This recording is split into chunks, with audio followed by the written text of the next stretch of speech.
Teman-teman, baca firman Tuhan wajib setiap hari. Amin. Salam, selamat malam dan selamat berjumpa kembali di channel TPKK Japiter Tinambunan.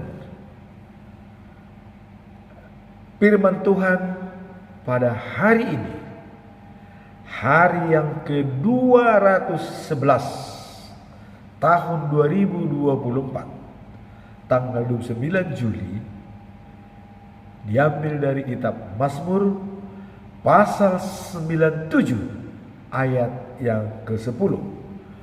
Allah penguasa yang agung. Nats hari ini disebutkan bahwa bencilah kejahatan. Dia yang memelihara nyawa orang-orang yang dikasihinya akan melepaskan mereka dari tangan orang-orang fasik. Itulah firman Tuhan pada hari ini. Dan kemudian bacaan pagi biasa kita juga sebutkan, dikatakan dari kitab Yeremia pasal 1 ayat 1 sampai 10. Panggilan kepada Yeremia. Itulah perikopnya. Dan kemudian bacaan malam diambil dari Yeskiel pasal 18 ayat 1 sampai dengan 4. Ya. Yeskiel bahwa mendapat penglihatan dari Allah. Artinya Yeskiel ada semacam bimbingan dari Allah kepada Yeskiel. Nah, kemudian firman atau pedoman kita dalam bulan Juli, kita tetap mengatakan bahwa Tuhan memelihara hidupmu. Nah, dan itu disempurnakan dalam Filipi 4 pasal 4 ayat 19. Segala keperluanmu, ya, Allahku akan memenuhi segala keperluanmu menurut kekayaan dan kemuliaannya dalam Kristus Yesus. Jadi Allahku akan memenuhi segala keperluanmu menurut kekayaan dan kemuliaannya dalam Kristus Yesus. Itulah pedoman kita pada bulan ini, selama bulan Juli. Kemudian perikop hari ini, ya, dikatakan Allah penguasa yang agung. Tuhan adalah Raja. Hendaklah bumi bergembira dan pulau-pulau bersukacita. Awan dan kegelapan mengelilinginya. Tiang api, ya, merupakan di hadapannya yang bisa menghanguskan musuh.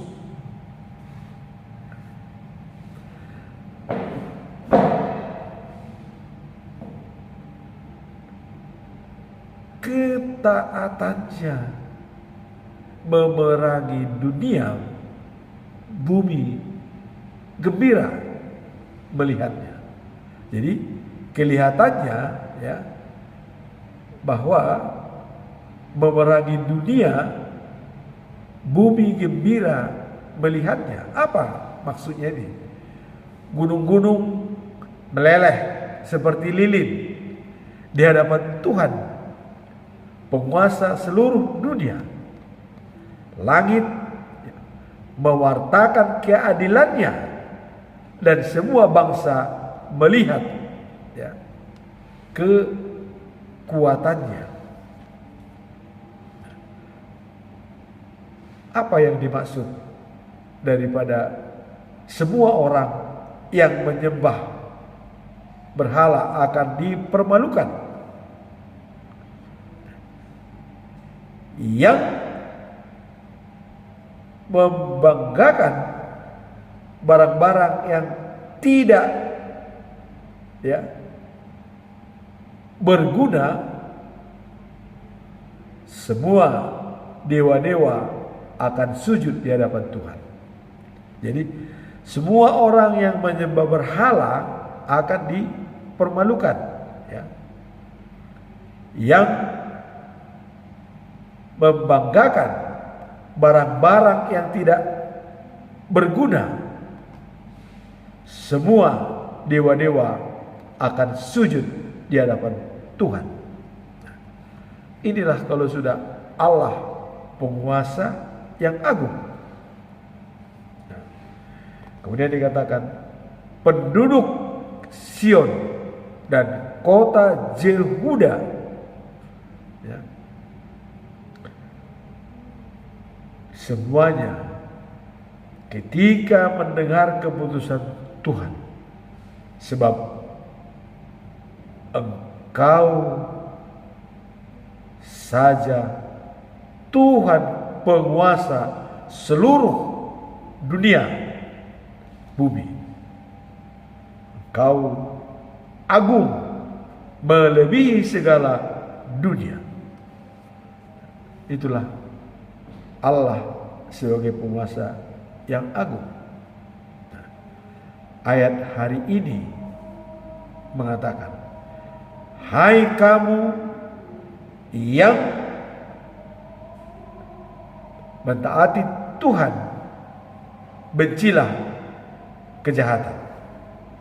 Sebab Tuhan melindungi hidup umatnya. Ia membebaskan mereka dari kuasa orang durhaka. Jadi dengan Tuhan sebagai Allah penguasa yang agung, semua bumi akan berlutut kepadanya, dan dia berkuasa untuk membuat gunung meleleh. Kita lihat kalau ada gunung yang hancur dengan gempa bumi dan meleleh dari dalam itu ada api, itu semua adalah kuasa Tuhan. Dan juga katanya semua orang yang menyembah berhala akan dipermalukan, ya, dipermalukan. Nah ini contoh yang sudah dipermalukan. Ya. Waktu kita lihat Nabi Elia diadu dengan imam-imam yang berhala, 450 orang, ya, untuk mendatangkan api, ya, dalam membuat korban bakaran. Lembu ada satu, silakan, kata Elia, Anda panggil untuk menyalakan apimu. Nah ini berhala. Akhirnya sampai tengah hari tidak bisa, maka sampai sore hari mereka sekuat tenaga tidak bisa. Penyembah berhala itu menyalakan api untuk membakar korban bakaran itu. Datang Elia, sudah selesai, sekarang tugas saya. Dipermalukan Allah yang menyembah berhala itu dengan kuasa Allah yang agung. Kuasa Allah sudah dijalankan kepada Elia. Dia menunjukkan kuasa Allah itu membakar dengan bantuan Tuhan. Dia berdua mendatangkan api, datang api membakar. Akhirnya apa? Kumpulkan semua imam-imam yang 450 orang itu katanya, dibunuh semuanya. Bangsa Israel mulai menyembah lagi kepada Tuhan yang agung. Itulah dikatakan semua yang menyembah berhala akan berlutut. dunia pun akan takluk kepadanya. Itulah kalau sudah Allah penguasa yang agung, ya. Dalam ayat hari ini dikatakan, hai orang-orang yang mengasihi Tuhan, bencilah kejahatan. Dia yang memelihara nyawa orang-orang yang dikasihinya, nyawa orang-orang yang dikasihinya.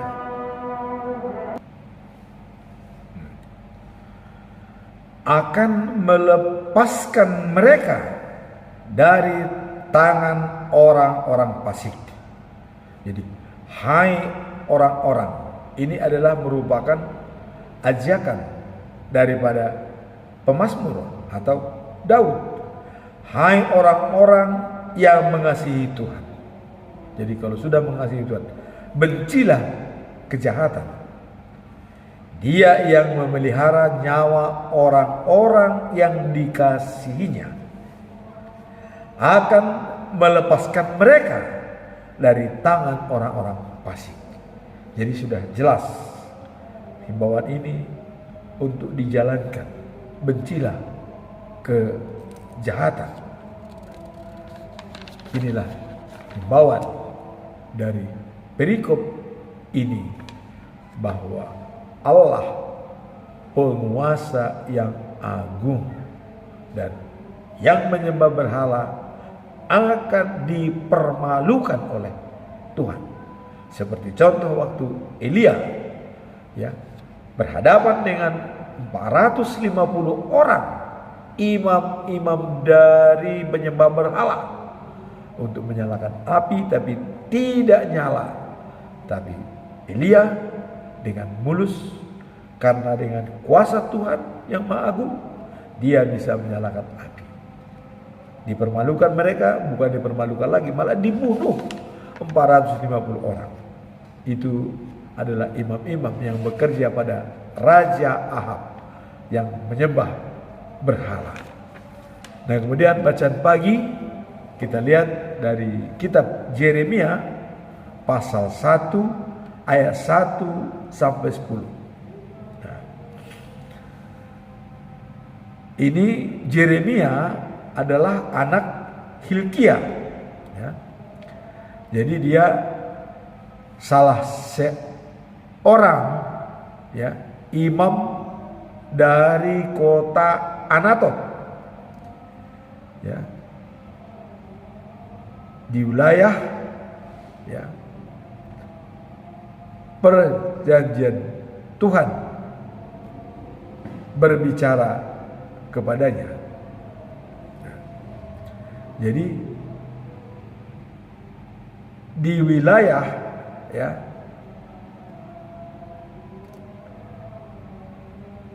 perjanjian Tuhan, bahwa Tuhan berbicara kepadanya.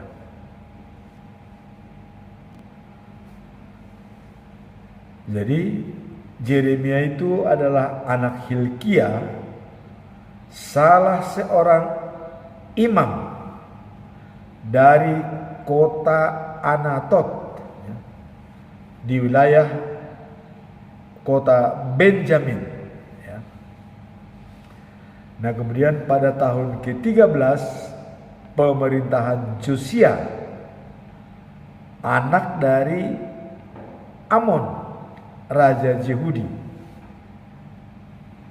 Jadi anak Amon, Raja Yehuda, pada pemerintahan ke-13 Josia.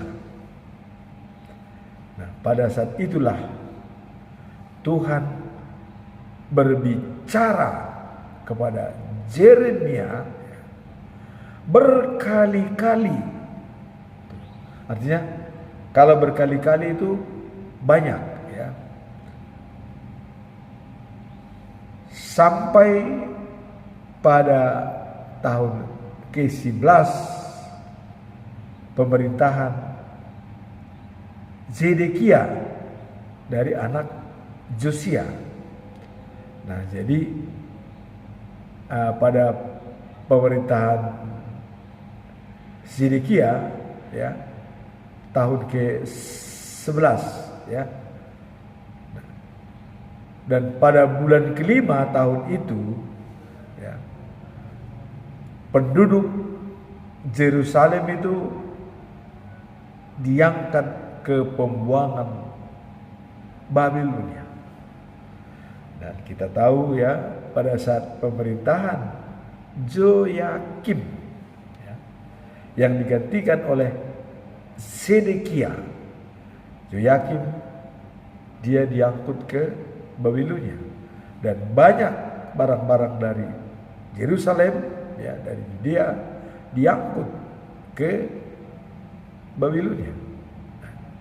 Jadi mulai pemerintahan Joyakim anak Josia, ya, sampai pada tahun ke-11 pemerintahan Zedekia. Disitulah banyak diangkut orang-orang dari Yehuda ke pembuangan Babilonia. Nah, sekarang panggilan pada Yeremia. Mari kita lihat apa sebenarnya panggilan Tuhan. Tadi dikatakan berkali-kali, ya, menyampaikan kepada Yeremia. Kita lihat panggilan pada Yeremia, ya, dari pasal 1 ayat 4 sampai dengan 5. Tuhan, ya, sebelum aku membentuk engkau. Nah, ini kata Tuhan. Jadi dalam rahim ibumu, ya, dan sebelum engkau lahir, aku sudah memilihmu. Ini kata Tuhan. Jadi sebelum aku membentuk engkau dalam rahim ibumu, ya, dan sebelum engkau lahir, aku sudah memilih, ya, mengangkat engkau untuk menjadi nabi bagi bangsa-bangsa. Jadi seorang nabi itu sudah diperhitungkan oleh Tuhan dari sejak dalam kandungan. Sudah, ini dikatakan oleh Tuhan kepada Yeremia. Lantas Yeremia menjawab, ya Tuhan yang maha tinggi, aku sudah tidak pandai berbicara. Aku masih muda. Inilah kata Yeremia.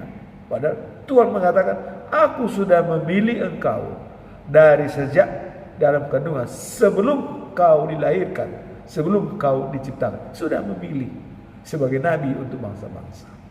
Wah, ini sudah. Tapi Yeremia mengatakan, aku tidak pandai berbicara, Tuhan, dan juga masih muda, katanya. Tuhan mengatakan, jangan katakan engkau terlalu muda. Kalau aku mengutus engkau kepada siapapun, kau harus pergi, ya, dan semua yang kusuruh kau katakan haruslah kau sampaikan kepada mereka. Jadi ini merupakan pernyataan dan statement dari Tuhan, ya. Jangan katakan engkau terlalu muda. Kalau aku yang mengutus engkau kepada siapapun, kau harus pergi, dan semua yang kusuruh kau katakan haruslah kau sampaikan kepada mereka. Jadi tidak boleh disembunyikan. Apa kata Tuhan? Sampaikan. Kalau aku sudah mengutus kamu. Begitu, ya, yang disampaikan oleh Tuhan. Kemudian dikatakan, diberikan jaminan, jangan takut kepada mereka. Jangan takut kepada mereka. Sebab aku akan menyertai engkau untuk melindungi engkau. Diberikan jaminan oleh Tuhan. Jangan takut menghadapi mereka. Aku akan menyertai engkau dan melindungi engkau. begitu enak. Ya, kalau sudah Tuhan memilih kita dari sejak dalam kandungan, itu memang pasti dipelihara oleh Tuhan. Ya. Nah, kemudian Tuhan berkata, "Aku Tuhan telah berkata."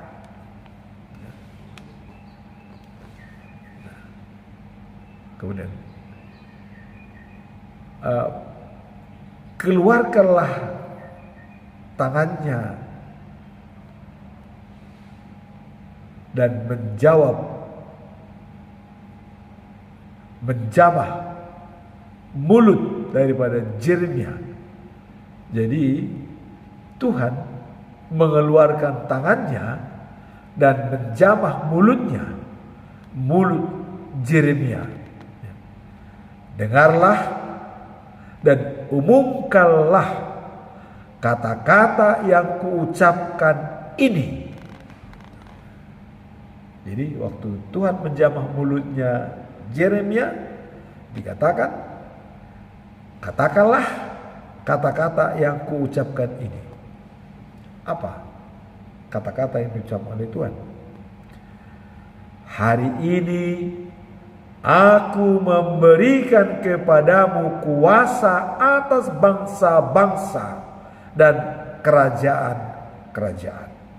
Jadi sudah diberikan kuasa kepada bangsa-bangsa dan kerajaan-kerajaan untuk menyampaikan pesan. Tadi sudah dikatakan, katakan apa yang akan kusampaikan. Jadi sudah diberikan kuasa. Kuasa itu ya untuk menumbangkan, meruntuhkan, untuk menggulingkan, ya, dan membinasakan. Kemudian untuk membangun dan menanam. Jadi kuasa untuk menumbangkan, meruntuhkan, menggulingkan dan membinasakan. Tapi dengan catatan untuk membangun dan menanam. Jadi kuasa itu diberikan ya, untuk menghancurkan bagi yang tidak memang benar ya, dan menggulingkan bagi yang tidak menuruti Tuhan ya, membinasakan orang yang tidak patuh pada perintah Tuhan. Dengan tujuan adalah untuk membangun dan menanam. Nah, jadi supaya kelihatan nanti bahwa yang baik itu akan muncul, ya, akan terlihat jelas. Itu maksudnya. Nah, kemudian kalau kita lihat apa maksud Tuhan pada Yeremia seperti itu, ya. Diberi kuasa untuk menumbangkan, ya, kemudian meruntuhkan, menggulingkan, dan membinasakan, kemudian untuk membangun dan menanam. Apa maksud Tuhan? Nah, jadi mengenai hal ini, bahwa Tuhan Allah memberikan kuasa pada Yeremia untuk melaksanakan berbagai tindakan tersebut sebagai panggilan dan tanggung jawabnya, ya, dalam mempelajari kuasa ini mencakup aspek penilaian dan pembaruan, ya, dan ini menggambarkan, ya, dalam pembangunan dan pembaruan, ya, bahwa Tuhan berkuasa akan sejarah dari umat Tuhan.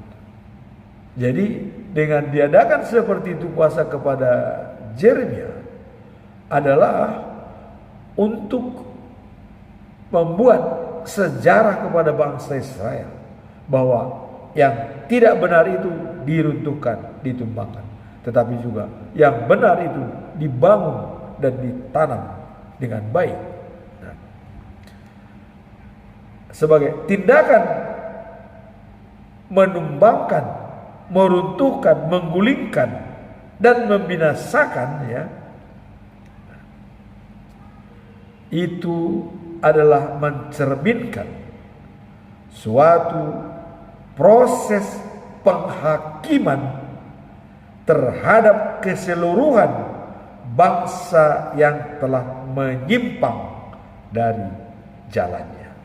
Jadi itu adalah merupakan proses untuk penghakiman kepada orang yang menyimpang dari jalannya, ya, membinasakan, menumbangkan, meruntuhkan, ya, dan menggulingkan. Suatu proses bagi orang yang menyimpang dari jalannya. Kemudian ada tindakan membangun dan menanam. Itu adalah melambangkan pemulihan dan harapan baru yang akan diberikan Tuhan kepada mereka, ya, yang bertobat. Nah, dalam kitab Yeremia pasal 1 ayat 10, ya, dikatakan Tuhan berfirman, apa dinyatakan oleh Tuhan?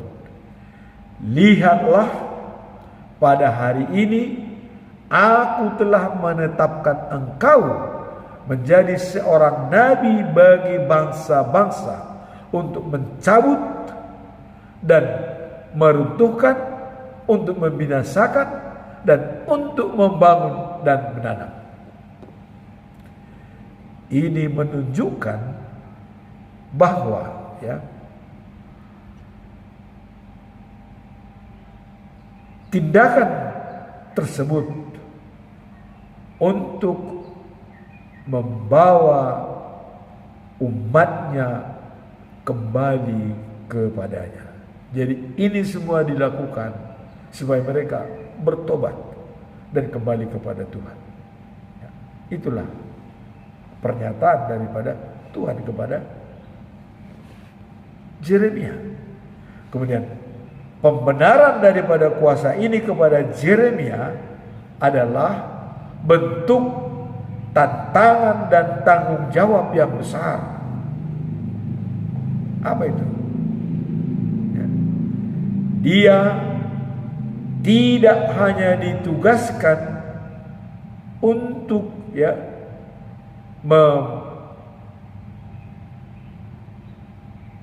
mengenangkan Tuhan, penghakiman, tapi juga akan berperan dalam menunjukkan harapan baru melalui pembaharuan yang berasal dari Tuhan. Jadi dia tidak hanya mengagungkan atau tanggung jawabnya sebagai tim dalam penghakiman, tapi juga akan berperan dalam mewujudkan harapan. Harapan apa?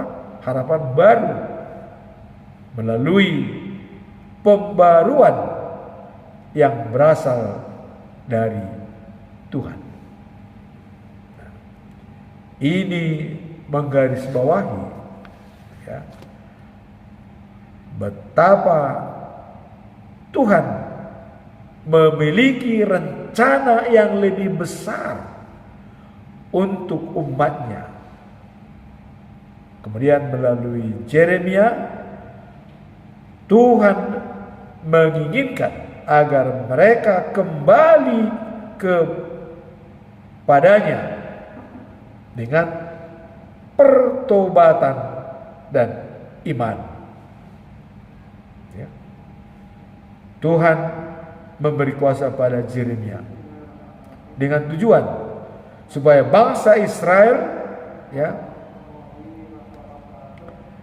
sadar akan bahaya melawan Tuhan, dan Tuhan mengizinkan agar mereka bertobat dan berubah kepada Allah dalam pertobatan dan iman. Itulah rencana Allah yang sangat besar. Jadi pertobatan dan iman, itulah rencana Allah yang besar. Nah, kemudian dalam bacaan malam diambil dari Yeskiel pasal 18 ayat 1 sampai dengan 4. Allah menjanjikan pengharapan. Apa janji Allah tentang pengharapan pada Yeskiel? Menjanjikan perubahan pada Israel setelah pembuangan Babel. Jadi yang dijanjikan oleh Allah melalui Yeskiel, berubahlah Israel setelah pembuangan dari Babel. Nah, Yeskiel 36 pasal 26 sampai 27. Dan kamu akan kuberikan hati yang baru dan roh yang baru di dalam batinmu, dan aku akan menyelamatkan dan hati yang keras kuberikan kepadamu hati yang taat.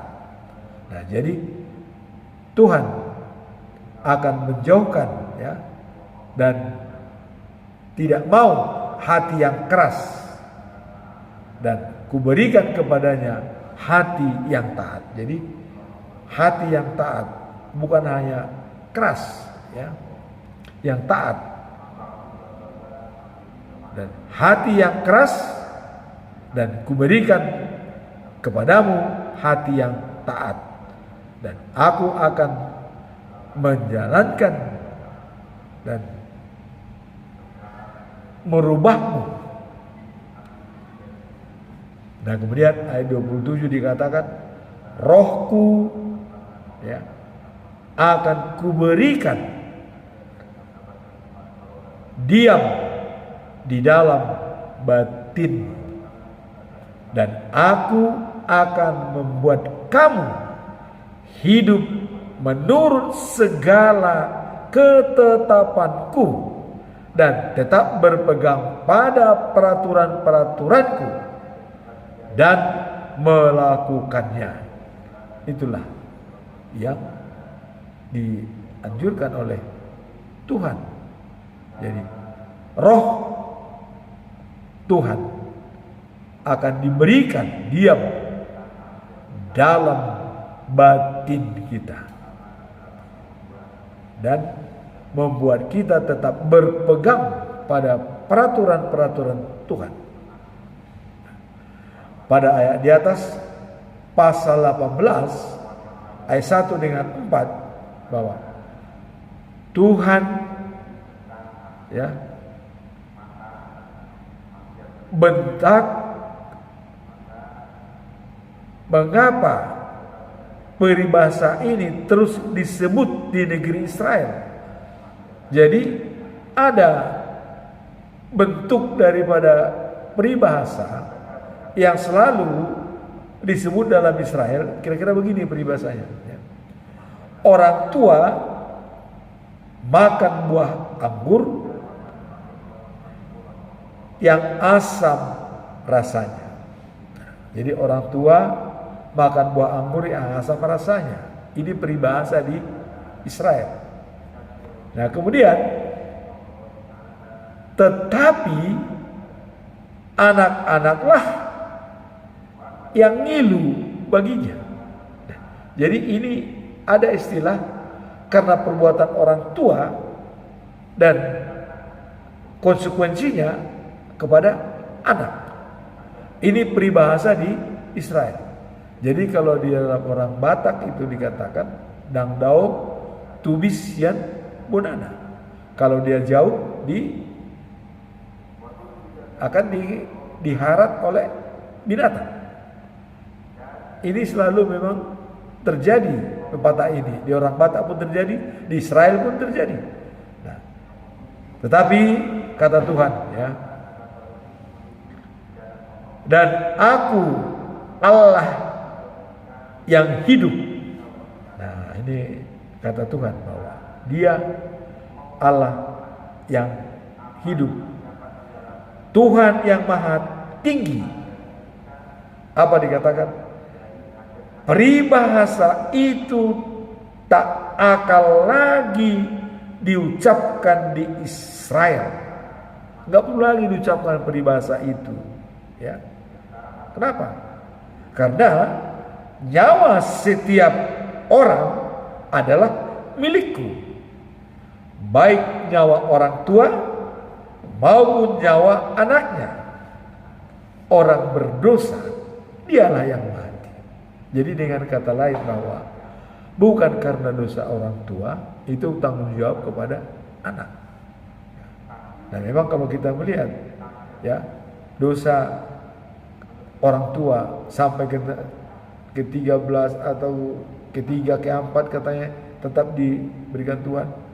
Itu adalah dosa yang sudah dibawa waktu Adam berdosa. Manusia sudah berdosa.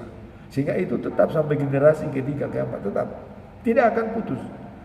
Tapi Tuhan sudah mengatakan, Tuhan akan mengampuni kesalahan dan juga dosa. Nah, maka Yesus datang ke dunia untuk mengampuni dosa manusia. Ya, kedatangannya, ya, ke dunia ini supaya orang tidak binasa, ya, melainkan beroleh hidup yang kekal dengan pertobatannya. Jadi peribahasa tadi tidak berlaku lagi, kata Tuhan, untuk Israel. Ya, itu tidak perlu lagi diucapkan bahwa orang tua makan buah anggur yang asam rasanya, tapi anak-anaknya lah yang ngilu baginya. Jadi apa yang dilakukan orang tua diharuskan kepada anaknya. Tuhan mengatakan tidak berlaku lagi. Ya. Karena, ya, setiap orang adalah milikku. Baik nyawa orang tua maupun nyawa anaknya. Orang berdosa dialah yang mati. Nah, maka dengan pernyataan Tuhan pada hari ini bahwa jangan lagi kita ragu kalau dosa orang tua bisa dibebankan kepada anaknya, karena Tuhanlah yang memiliki nyawa baik orang tua maupun si anak. Maka tetap pedoman kita adalah dalam Galatia 6 ayat 9. Jangan jemu-jemu berbuat baik, karena kita akan menuai pada saatnya bila kita tidak lemah. Itulah firman Tuhan hari ini. Pertama tadi dimulai dengan Allah penguasa yang agung. Semua akan berlutut kepadanya, baik menyembah berhala. Tuhanlah yang menguasai segala-galanya. Dan kemudian dilanjut dengan bacaan pagi, yaitu Yeremia, ya, pasal 1 ayat 1 sampai 10, ya. Dikatakan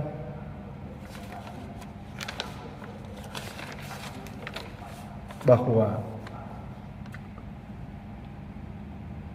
panggilan kepada Yeremia yang diberi kuasa oleh Tuhan untuk meruntuhkan, membinasakan, dan juga adalah menggulingkan, tapi itu adalah dilakukan demi untuk pembaharuan dan pembangunan bangsa Israel, supaya mereka menjadi tetap setia kepada Tuhan Allah. Nah, kemudian yang bacaan terakhir tadi adalah Allah menjanjikan pengharapan. Apa pengharapan itu? Dosa daripada orang tua tidak lagi dibebankan kepada anaknya. Mengapa? Karena Allah yang memiliki nyawa, dan dia hanya membebankan dosa kepada orang yang berdosa. Dialah akan menjadi mati. Itu kata Tuhan. Jadi setiap orang adalah milikku, baik nyawa orang tua maupun nyawa anaknya. Orang berdosa dialah yang mati. Demikianlah bacaan firman Tuhan pada hari ini. Semoga firman ini, kebenaran firman ini menjadi pedoman bagi hidup kita dalam menjalankan tugas kita sehari-hari. Amin. Tuhan memberkati. Subscribe, comment, and share. Bye. Thank you for watching.